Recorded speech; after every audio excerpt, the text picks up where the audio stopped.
从敬拜的历史谈我们所面对的世界观，敬拜着今天所面临的难题。不像基督教的真理是永远不变的，从人的小聪明而发展出来的人类价值体系是随着时代潮流一代一代的改变的。也就是说，每一代都有每一代的价值观。今天我们这一代的价值观就是我们所谓的新的世界潮流，不管你接不接受，都已经充斥着我们今天的社会以及我们每天的生活。出门看到听到各种不同的消息，世界的价值观一步一步接踵而来，涌到我们生活上心里面，好像不迎合这个趋势就是落伍了。但是我们一不小心，错误的价值观竟渐渐地挑战着我们原本所持守的道德体系。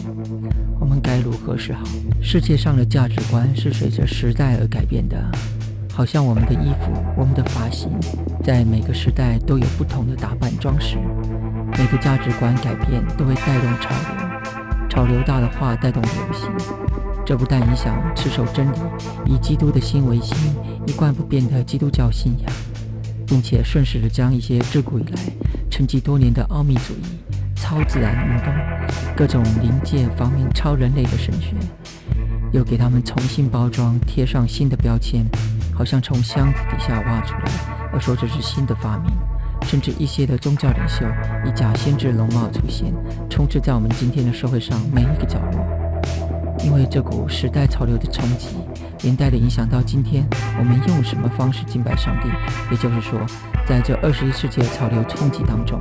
已经直接间接的塑造出我们现在的敬拜方式。因为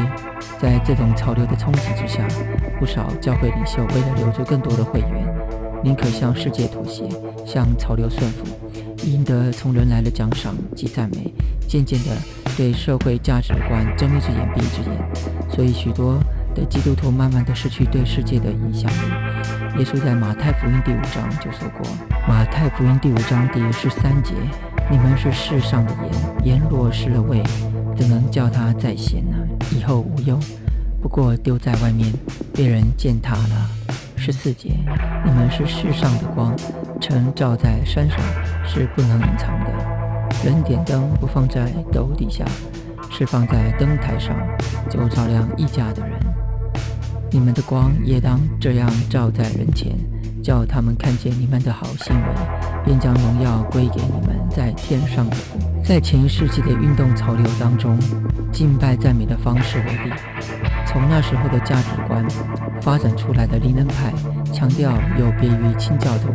发展出一种对圣灵充满、能说方言的灵性追求，以表达对神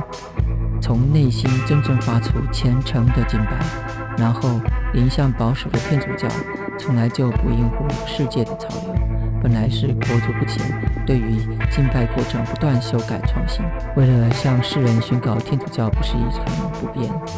接下来浸信会、圣公会、路德教会、长老会联合卫理公会也都曾提出，不同基督教协会应该能够整理出一个在音乐方面、在洗礼方面、在圣餐方面、在敬拜程序方面，制定出一个不同宗派都能够同意接受以神为中心的敬拜方式，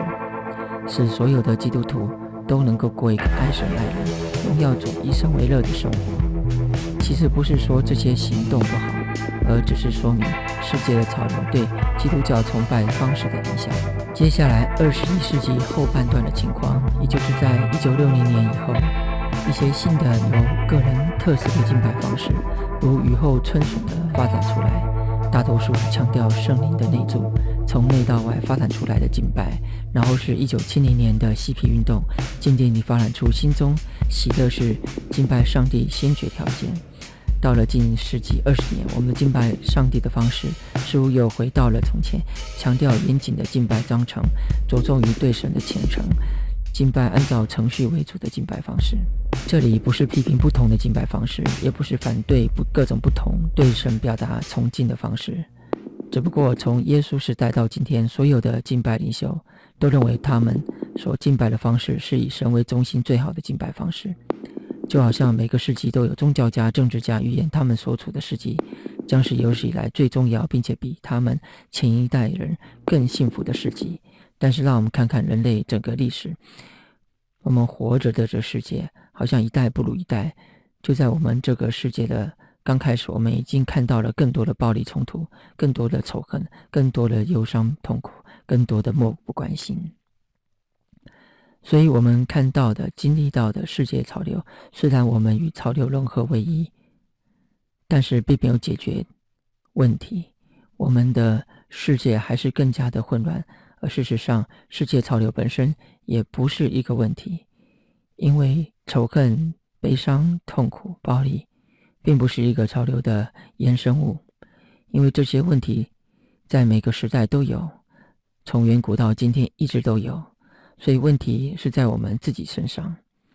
这个问题很明显的就是从人性中的罪引发出来的，一直引发到我们心思意念，到我们一举一动。所以圣经的箴言说，第4章第23节，你要保守你的心，胜过保守一切，或者你要切切保守你心，因为一生的果效是由心发出。